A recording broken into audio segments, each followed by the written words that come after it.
Je suis chaque fois à contre-jour, mais c'est parce que je suis plus pour le jour que contre lui. Et donc je vais enchaîner aujourd'hui avec le Fils de Garonne numéro 9. Nous n'avons pas lu encore tous vos commentaires. Je débute dans l'informatique et ce n'est pas facile. Un après-midi ensoleillé, je jouais dans le jardin avec mon petit avion en plastique vert que j'aimais tant il suscitait de l'imaginaire en moi. Soudain, il se cassa, ou je le cassai sans le vouloir. Le résultat était le même. Je fus aussitôt désespéré. Au bord des larmes, j'enlevai les mains vers le ciel comme pour invoquer un miracle possible, un miracle divin que Dieu m'accorderait et que je méritais selon moi au moins. Je ne savais pas encore alors que l'on pouvait prier Dieu, mais qu'il fallait continuer à ramer quand même. Comme de malentendus, Dieu ne se révéla pas être au ciel ni nulle part. Pas la moindre réponse. Dieu pire qu'une administration. À la place, mon père, du fond du jardin, où il était en train de bavarder avec ma mère, ne vit que mes bras dressés et en fit une analyse rapide.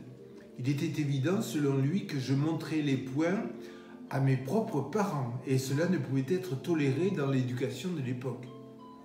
Mon père accourut bien vite vers moi, mais pas pour me consoler, mais pour me gifler.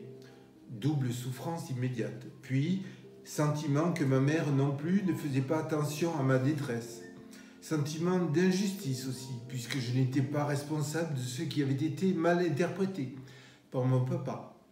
Dieu absent donc, parent déficient, et mon avion brisé, à jeter, comme une vie, comme tout. À Saint-Engrâce, au Pays Basque, dans la montagne, vivait encore la famille de Pierrot, le mari de la sœur de mon père. Il n'y avait pas de doute alors et il fallait aller à pied pour retrouver la maison de famille. Pour ce chemin, on s'accompagnait de l'âne colportant plus que colporteur. L'âne ainsi était chargé d'utiles courses diverses. En outre, il connaissait bien le chemin. Tout petit, j'avais fini, fatigué par l'ascension en cours, par accepter d'être monté sur lui, rassuré par son pas tranquille que j'avais pu observer jusqu'alors. Mais cette décision mienne fut prise juste au moment où l'âne, presque arrivé, aperçut son étable, sa maison pour ainsi dire, et de joie il ne put s'empêcher de partir au galop vers elle, m'effrayant d'autant plus que je n'étais sur lui que depuis une minute. Pour un enfant, un âne c'est haut, et a priori davantage qu'au Sri Lanka c'est lent. Durant ce début de galopade inattendue, j'aurais pu facilement croire que l'âne avait décidé de ne pas m'aimer, moi, ni mes pauvres 8 kilos. Et ce fut ce que j'ai dit sans doute en matérialisant sonorement mon effroi en cri inattendu. Pierrot, qui nous accompagnait avec sa femme et mes parents, eut, lui, à la fois de la présence d'esprit et des jambes d'homme jeune pour me rattraper alors que j'étais en train de tomber. J'en fus quitte au bout du compte pour un bel, inoubliable souvenir désagréable. Avec mon père et mon oncle, je revins une autre fois, plus grand, mais enfant encore, voir le grand-père, le père de Pierrot, qui gardait la maison, tandis que les autres membres de la famille étaient avec les chèvres à vaquer dans la nature. Seul le vieux de la famille, chapeauté de noir, semblait autorisé à se ranger des pâquerettes. Il nous offrit du fromage de chèvre. À cette époque, je ne mangeais pas de fromage, si ce n'était de la vache qui rit, un succidané crémeux de fromage. J'acceptais par politesse le morceau de fromage, mais avec à l'intérieur de moi comme une rancœur. Avoir marché tout ce chemin sans âne, toutefois, cette fois, pour avoir comme récompense quelque chose que je n'aimais pas, me paraissait vraiment injuste. Le fromage, lui, mit cependant un point d'honneur à m'émerveiller par sa texture, son goût, son authenticité et également par la perception que j'en fis de sa réalisation en une union de nature végétale, animale et humaine. J'en redemandai alors un peu de ce merveilleux fromage.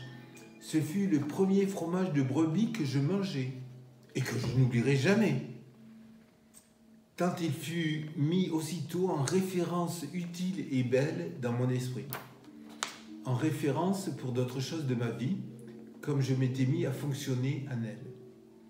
Sans doute, solidement inspiré par le dit fromage, je décidai de descendre de la montagne en premier, et donc seul, mais non pas du pas tranquille du montagnard, mais plutôt du pas accéléré du gamin. La montagne descendait abruptement et je ne l'avais pas pensé autant. Mon pas accéléré se transforma vite en une course effrénée qui m'emportait entre des rochers sur un sentier caillouteux. Je ne pouvais plus m'arrêter et me sentais entraîné assez sûrement vers ma fin, ma chute me paraissant devenir plus que probable. J'arrivai cependant sain et sauf en bas, en un temps record, selon mon estimation, ayant su éviter tous les pièges du chemin, comme si la montagne, périlleuse et protectrice à la fois, avait voulu me faire voir et sentir le danger, mais en acceptant de ne pas me punir. Je fus fier, bien sûr, de ma descente, mais préférai néanmoins ne pas trop me vanter de mon exploit. J'étais donc arrivé à l'hôtel du village devant lequel passait un torrent. J'attendis là mon père et mon oncle. J'avais été seul avec eux. Et si on voulait manger à l'hôtel, restaurant, il suffisait de demander de la truite pour que celle-ci soit immédiatement pêchée dans le torrent où la truite pullulait. Du poisson extra frais par conséquent. Cela m'étonna et me fit enfin manger de la truite dont je redoutais tant les arêtes. Ma mère, sinon une autre fois, toujours à Sainte-Engrâce, était athée, et même à Sainte-Engrâce, ou presque athée. Le village était petit et tout nouveau venu devait bien sûr être vu par la sommité du village, à savoir le curé. Ce dernier invita mes parents à un petit apéritif, et qui consistait en une saucissonnade.